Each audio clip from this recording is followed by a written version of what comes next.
Olá, minhas amigas e meus amigos. Chegou a hora do nosso encontro neste domingo, 14 de maio. Eu estou em Cambridge, no interior do King's College. Na Segunda Guerra, Cambridge sofreu muito pouco, porque Hitler atacou principalmente cidades industriais. Esqueceu-se do que produz Cambridge. É muito mais importante. Cérebros, conhecimento. Tem 33 colleges como este, são faculdades na Universidade de Cambridge. Tudo privado. Daqui já saíram 121 prêmios Nobel. Conhecimento humano. O Brasil tem 0 prêmio Nobel. Uma lição para a gente. O principal investimento é na cabeça. Não esqueçam disso. E não esqueçam de se inscrever, se ainda não fizeram isso, e ao final de deixar o seu gostei ou não gostei. E vamos aos assuntos de hoje.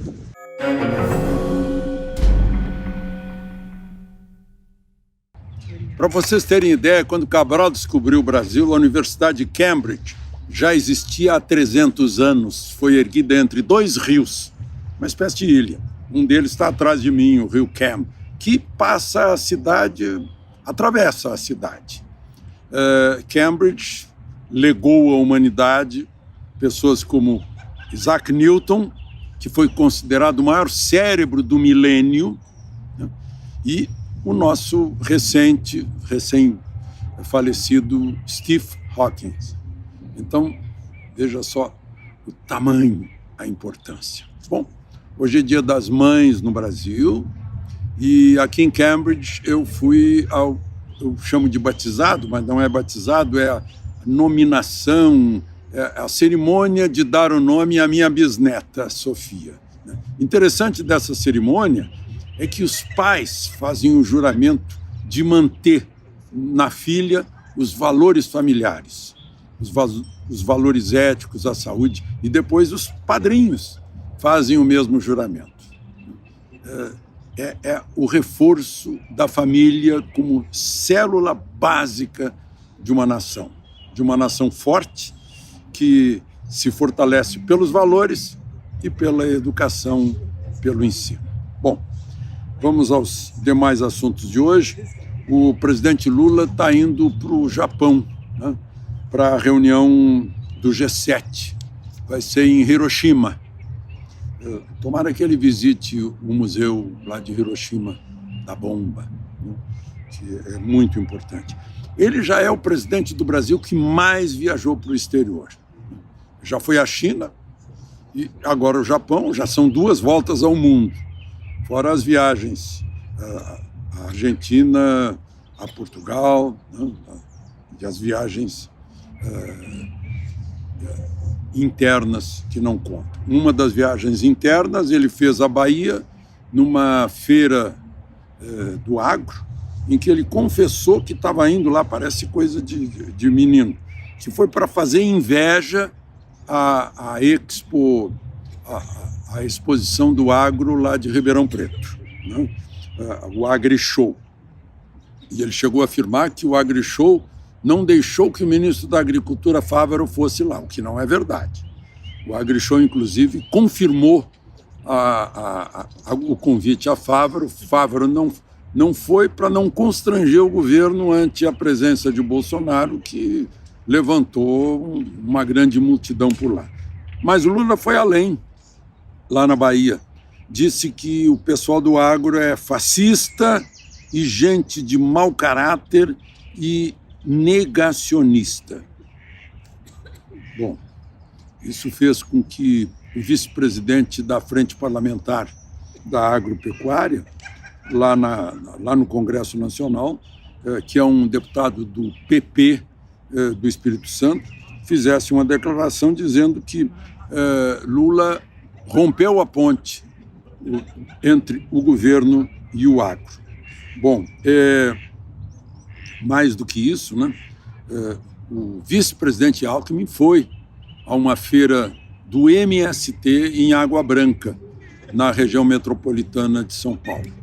E não foi apenas ele, foi o ministro Fernando Haddad, foi aquele que Lula vai indicar diretor do Banco Central, foi, claro, o ministro do Desenvolvimento Agrário, foi o ex-governador de São Paulo, França, que é ministro dos Portos e Aeroportos, né? E Alckmin, o vice-presidente, apareceu lá em foto, junto com o líder do MST, Stedley, né? O Evair de Mello, o deputado Evair de Mello, falou então nesse rompimento da ponte entre o agro e o governo. Agora vejam só, o estado do Mato Grosso, mostram as estatísticas, está crescendo o triplo da média nacional dos estados. Por que esse crescimento? O agro, né? É o que o agro causa, né? O MST faz questão de dizer que o agro é contra o meio ambiente, essas coisas. E, no entanto, eu quero saber como é que vai terminar isso. O pessoal do meio ambiente, Marina Silva, está já com desentendimento com o Ministério de Minas e Energia, né, porque a Petrobras precisaria fazer perfurações na foz do Rio Amazonas para saber das reservas de petróleo que temos por lá. E o meio ambiente não quer, né? Assim como não quer ferrovia, não quer rodovia, não quer mineração, não quer produção, né? É um meio ambiente ideológico, não é prático. Não é prático. A gente vê, hoje, por exemplo, é um dia em que a Terra está mais longe do Sol. Por isso eu estou agasalhado aqui. Estamos no meio da primavera e está frio. Está frio. Ontem estava ainda mais frio, sensação de 5 graus por aqui, né? No entanto, o Sol não participa do Acordo de Paris, né? E é fundamental para a temperatura da Terra. Até estão chamando agora, não é mais aquecimento global, é mudanças climáticas, porque eles viram que não é por aí, não é o aquecimento global. O Acordo de Paris e o meio ambiente europeu, segundo o nosso ministro de Relações Exteriores, pode prejudicar muito o país. Pelo menos o ministro de Relações Exteriores está percebendo essa manifestação. Bom, eu queria falar para vocês que o ex-presidente do Peru, Kuczynski, Pedro Paulo, o Ministério Público, Fiscalia lá no Peru se chama, está pedindo 35 anos de prisão para ele. Qual é o caso? Odebrecht.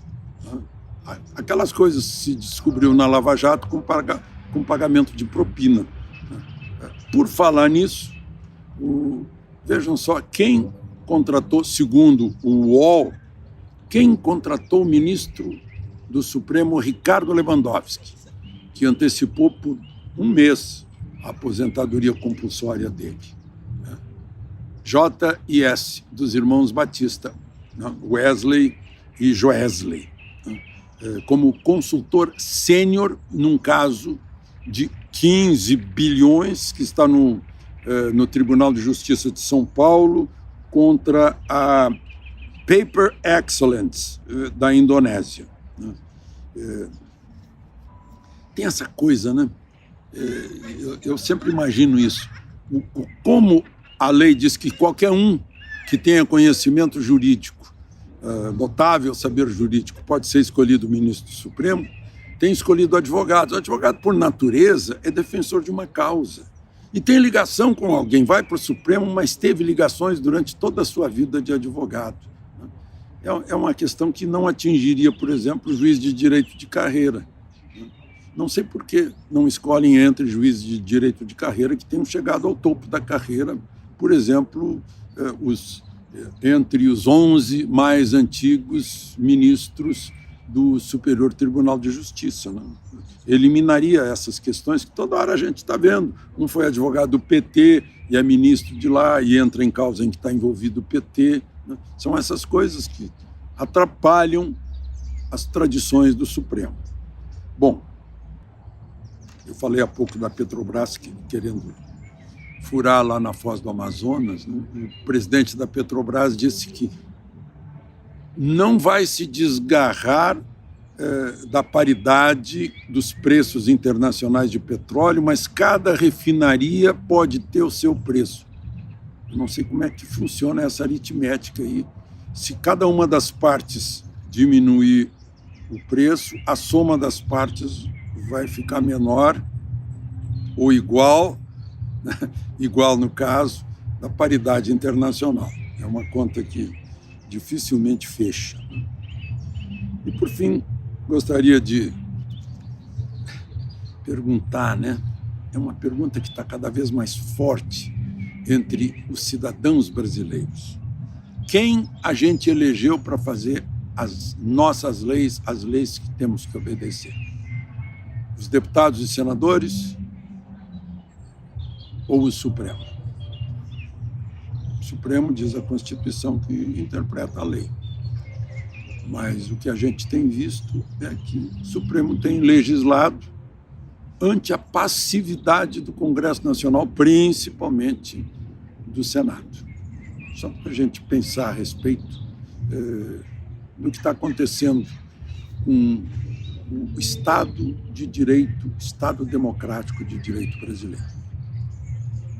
De Cambridge, Alexandre Garcia.